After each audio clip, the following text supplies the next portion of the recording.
మీకు టైం దాటినా కొద్దీ మీ రికవరీ ఆఫ్ మనీ అంతే కష్టమవుతుంది అనమాట.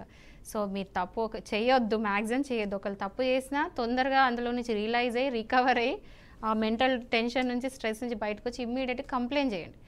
అండ్ పోలీస్ స్టేషన్ వెళ్ళడానికి 80% భయపడొద్దు. మీరేం తప్పు చేయలేదు, ఏం చేయలేదు. చాలామందికి పోలీస్ స్టేషన్ అని కూడా టబు ఉంటుంది, అయ్యో పోలీస్ స్టేషన్ అని. కానీ సైబర్ క్రైమ్ పోలీస్ స్టేషన్స్ అట్లా ఉండవండి, చాలా ఫ్రెండ్లీ ఉంటారు. ఐ మీన్ ఏమంటారు, చాలా అంటే మీకు వెళ్తే అది ఏదో పోలీస్ స్టేషన్కి వెళ్ళినట్టు కూడా ఉంది మేడం. అది అంటే cybercrime.gov.in. దాంట్లో కూడా ఒకవేళ ఇప్పుడు రెండిట్లో ఐదర్ ఆఫ్ దట్, అది 24/7 అవైలబుల్ అండి. ఫోన్ నెంబర్ వచ్చి 1930.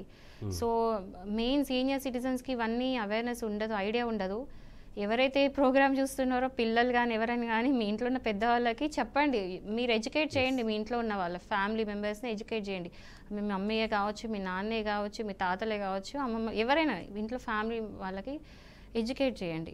ఏంటి వాట్ ఈజ్ వాట్ అని చెప్పి. ఓటీపీస్ వస్తే, లింక్స్ వస్తే ఎడాపెడా కొట్టేయొద్దు. వెరిఫై చేసుకొని రీవెరిఫై చేసుకొని చేయడం బెటర్.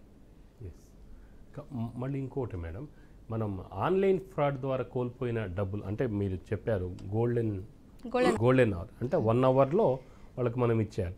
అయితే ఈ టోల్ ఫ్రీ నెంబర్ అనేది 1930. అయితే ఇప్పుడు ఈ 1930కు మనము అంటే ఇది మొత్తం నేషనల్ వైడ్గా ఉంటుంది ఈ నెంబర్, లేకుంటే రాష్ట్రం వైజ్గా ఉంటుంది? National wide. రాష్ట్రంలో మీకు మీ జ్యూరిస్డిక్షన్ బట్టి మీ పిఎస్కి మీ కాల్ పోతుందండి.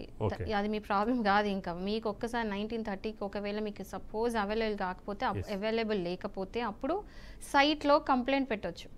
మీరు ఒక్కసారి ఆ సైట్లోకి వెళ్తే మీకు డైరెక్షన్స్ ఇస్తూ ఉంటుంది. సో కంప్లైంట్ అని ఒకటి వస్తుంది, దాని మీద క్లిక్ చేయండి. ఆ క్లిక్ చేయగానే you can file the complaint what ever it is. Complaint చేస్తే ఇమీడియట్ యాక్షన్ జరుగుతుంది. ఇప్పుడు ఇంకొకటి అండి, ఇప్పుడు గేమ్ యాప్స్ చాలామంది గేమ్స్ ఆడుతూ ఉంటారు. లేదు అంటే కొన్ని ఇన్వెస్ట్మెంట్ చేయండి, ఒక 10,000 మీకు డైలీ ఒక 2,000, 3,000, 200, 300 రూపాయలు ఇస్తాము, అలాగ ఒక 2 నెలల పాటు లేదా 3 నెలల పాటు ఇస్తామని చెప్పేసి అంటారు. అంటే ఒక 10,000 చేస్తే కనీసం 500 రూపాయలు పర్ డే అని అంటే ఆశ ఉంటుంది. ఎందుకంటే ఒక 2 months అని అంటే దాదాపు అది ఒక 30,000 రూపాయల వరకు వస్తుంది. అంటే 10,000 పెడుతుంటే 30,000 రూపాయలు వస్తుంది. సో ఇలాగ కొన్ని గవర్నమెంట్ రిజిస్టర్డ్ కంపెనీస్ ఉన్నాయి, వాటిలో పెడుతున్నారు. కానీ అక్కడి నుంచి వాళ్ళు ఈ బెనిఫిట్ ఎవరికైతే డైలీ 500 తీసుకుంటున్నాడో, రిసీవర్ ఎవరైతే ఉందో అంటే ఇన్వెస్టర్ రిసీవ్ చేసుకుంటాడు కదా, అప్పుడు ఎక్కడో అకౌంట్ నుంచి వస్తుంది, ఏదో అకౌంట్ నుంచి. ఆ అకౌంట్ ఫ్రాడ్ అకౌంట్ అయి ఉండొచ్చు అనేది వీళ్ళకి తెలియదు. సో అలాంటప్పుడు పోలీసులు సైబర్ క్రైమ్ బ్రాంచ్లో మన అకౌంట్లను కూడా ఫ్రీజ్ చేసేస్తున్నారు. సో దాన్ని అన్ఫ్రీజ్ చేసుకోవాలంటే ఎలా? ఫస్ట్ థింగ్ నేను మీ క్వశ్చన్తో స్టార్ట్ చేసి ఆన్సర్ వరకు వస్తా. ఆన్లైన్ గేమ్స్ ఆడొద్దు. వాడు ఎవడో మీకు 10,000 ఇస్తున్నాడంటే సోషల్ సర్వీస్ పెట్టుకోలేదు. మీ 10,000 తీసుకొని వాడు లక్ష కూడా అనట్లేదు, 10 లక్షలు సంపాదిస్తాడు. అది మినిమం కామన్ సెన్స్ మనం యూజ్ చేసుకోవాలి. ఎవడు డబ్బులు ఇవ్వడు, ఊరికే రావు. ఎగ్జాక్ట్లీ. సో మెయిన్గా చాలా మంది కజినో గేమ్స్ అని, ఈ గేమ్స్ అని, ఆ గేమ్స్ అని ఆడకండి. ఆ గేమ్స్ ఆడకండి. ఏమేమో గేమ్స్ ఉంటాయండి, అది ఆన్లైన్లో కొడుతూ ఉంటారు, వస్తూ ఉంటాయి 1,00,000, 2 లక్షలు వస్తూ ఉంటాయి. అది గ్రీడీనెస్ తోని అది ఆడుతూ పోతుంటారు. 2 లక్షలు పోగొట్టుకున్నాడు ఈజీగా 10 లక్షలు పోగొట్టుకుని ఉంటాడు ఈజీగా దానికంటే ముందు. సో అది గేమ్స్ అవన్నీ అవాయిడ్ చేయండి. పిల్లలను కూడా ఆన్లైన్ గేమ్స్ అవన్నీ ఆడనీయకండి.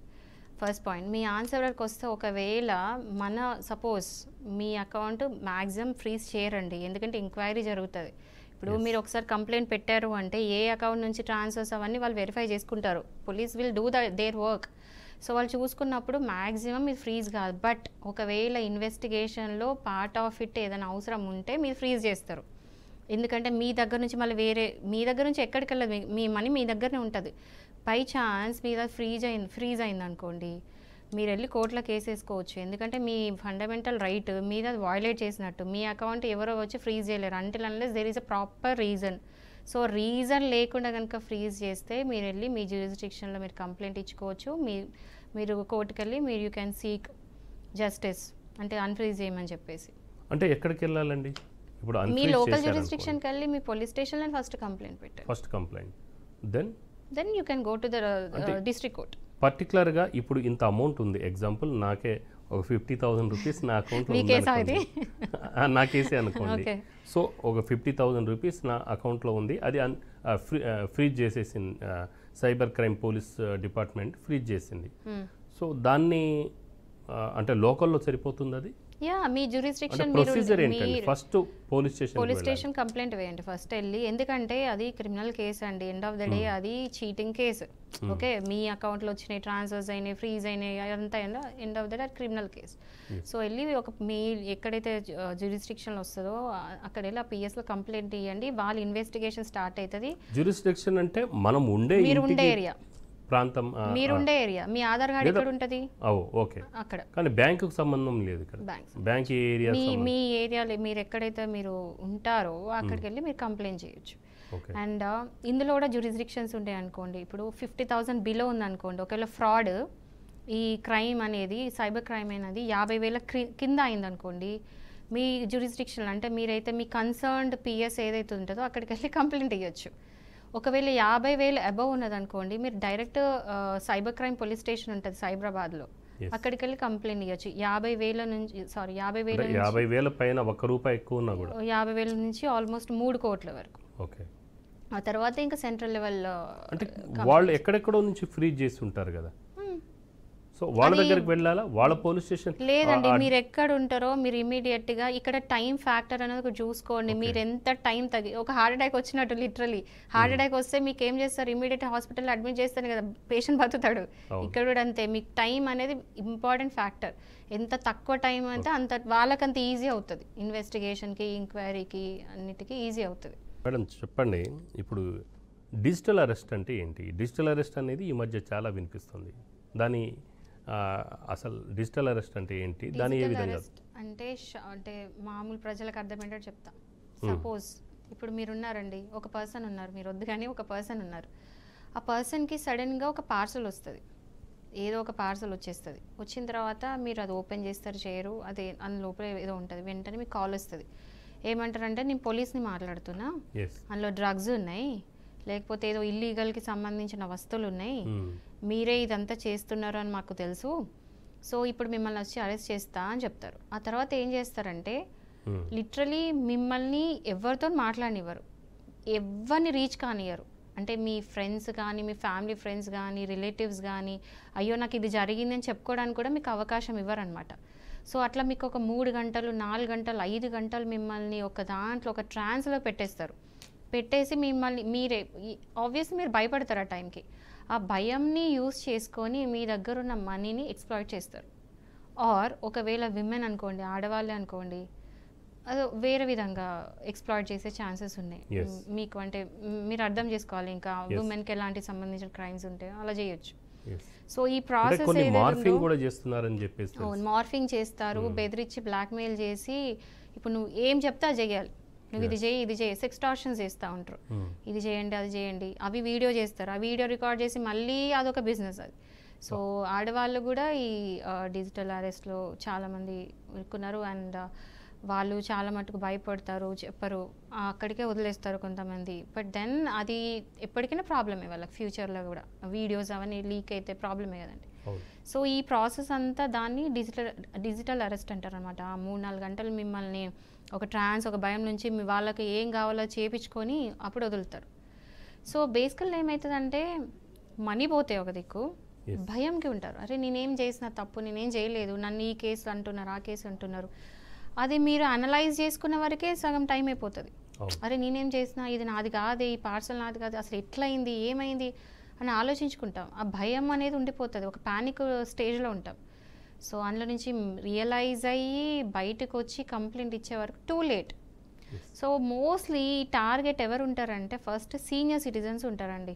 సీనియర్ సిటిజన్స్ అంటే వాళ్ళు సేవింగ్స్ పెట్టుకుంటారు, వాళ్ళకి పెన్షన్స్ వస్తాయి, వాళ్ళకి అంటే రిటైర్మెంట్ అమౌంట్ వస్తుంది. మోస్ట్లీ రిటైర్మెంట్ అమౌంట్ అయిన రిటైర్డ్ పీపుల్నే టార్గెట్ చేస్తారు. ఎట్లా అంటే వాళ్ళ దగ్గర సేవింగ్స్ ఉంటాయి, పక్కా ఉంటాయి, లేకుండా ఉండరు. ఎందుకంటే సీనియర్ సిటిజన్స్, రిటైర్డ్ పీపుల్ అంటే సేవింగ్స్ మస్ట్ అది. సో వాళ్ళకి బేసికల్లీ నాలెడ్జ్ ఉండదు, సైబర్ క్రైమ్ అంటే ఏంటో నాలెడ్జ్ ఉండదు. ఎక్కడో కాడ కాంప్రమైజ్ అవుతుంది, ఎక్కడో వాళ్ళ ఆధార్ కార్డు ఇచ్చి ఉండడము. ఇంకోటి చెప్తున్నా, ఆధార్ కార్డ్ ఎక్కడంటే అక్కడ ఇవ్వకూడదు. ఫోన్ నెంబర్ ఇవ్వద్దని చెప్పాను కదా, పాన్ సేమ్ కార్డ్ టైం కూడా. పాన్ కార్డ్, ఆధార్ కార్డ్, ఎక్కడ మీ పర్సనల్ డీటెయిల్స్ ఎక్కడ కాంప్రమైజ్ కానియకండి. సో సీనియర్ సిటిజన్స్కి అర్థం కాక సడన్గా ఏదో లింక్ వచ్చింది ఇదేంటి అని కొట్టి చూడడం, ఇవన్నీ చేస్తూ ఉంటే వాళ్ళు ఏమైపోతారంటే వాళ్ళు అందులో ఆ ట్రామా నుంచి రీకవర్ అయ్యి పోలీస్ దగ్గరికి వచ్చి కంప్లైంట్ ఇచ్చేసరికి చాలా లేట్ అయిపోతుంది. సో అప్పటికి ఇంకా కష్టమే కదండి అన్నీ. ఇప్పుడు ఒక రోజు పట్టవచ్చు, 2 రోజులు పట్టవచ్చు. మన రీసెంట్ ఒక కేసు చూసాను, అందులో 15 days పట్టింది. ఒక మనిషి వచ్చి 2 కోట్లు పోయినాయి. మీరు ఇప్పుడు న్యూస్ ఓపెన్ చేస్తే చాలు కదండి, బెంగళూరులో ఒక స్కామ్ అయింది, ఇక్కడ ఒక స్కామ్ అయింది, అక్కడ ఒక స్కామ్ అయింది, ₹1 కోటి, 2 కోట్లు, 10 కోట్లు, అసలు లెక్కలేనంత. ఇవన్నిటికీ రీజన్ అదే, మీ పర్సనల్ డీటెయిల్స్ ఎక్కడ కూడా పోనివ్వకపోవడమే. అండ్ డిజిటల్ అరెస్ట్ ఏంటంటే అది రోజు రోజుకి చాలా పెరుగుతుంది. ఒక్కసారి అలాంటిది ఏమన్నా అయితే, ఏ కాల్ అని వస్తే ఒక్కసారి మైండ్ పెట్టి ఆలోచించండి. ఏ పోలీస్ కూడా మీ పర్సనల్ డీటెయిల్స్ అడగరు, ఆధార్ కార్డ్ అడగరు, ఫోన్ నెంబర్ అడగరు, పాన్ కార్డ్ అడగరు, అకౌంట్ డీటెయిల్స్ అడగరు. మీరు ఏం చేయాలి, అప్పుడు వెంటనే రియాక్ట్ అయ్యి దగ్గరున్న పోలీస్ స్టేషన్కి వెళ్ళిపోండి. పోలీసులే కదా మీకు కాల్ చేసింది, సిబిఐ పోలీస్ ఏదో పేరు పెట్టుకుని కాల్ చేస్తారు. వాళ్ళు చేసినప్పుడు కూడా మనకి వీడియో కాల్స్ చేస్తారండి, Skype calls, WhatsApp video calls చేస్తారు. కాల్ చేసి మనం మొత్తం వాచ్ చేస్తూ ఉంటారు అనమాట. మనం ఏం చేస్తున్నాం, ఎవరికి కాల్ చేద్దామని చెప్తారు. ఎవరికి కాల్ చేస్తే మిమ్మల్ని తీసుకెళ్ళి అరెస్ట్ చేస్తాము అలా బెదిరిస్తారు. సో వీడియో కాల్స్లో మనం వాచ్ చేస్తూ ఉంటారు. ఆ టైంకి కరెక్ట్గా రియాక్ట్ అయ్యి ఇమ్మీడియట్ పోలీస్ స్టేషన్కి వెళ్ళిపోతే బెటర్. ఎందుకంటే ఎవరైనా పోలీసులే కదా, ఆ పోలీసులు అయితే వెరిఫై చేసుకోవచ్చు కదా. అండ్ ఏ పోలీసులు వచ్చి వీడియో కాల్స్ చేయరు, ఇది గుర్తుపెట్టుకోండి. ఏ పోలీసు వస్తే ఇంటికి వచ్చి పట్టుకొని వెళ్తారు మీద క్రైమ్ చేస్తే. వీడియో కాల్స్, స్కైప్స్ చేసేంత ఇంకా మనం ఆ స్టేజ్ రాలేదు ఇంకా. సో అది చూసుకోండి, భయపడొద్దు. వెంటనే రియాక్ట్ అయ్యి ఎంత తొందర రియాక్ట్ అయితే అంత ఈజీ అవుతుంది మీకు.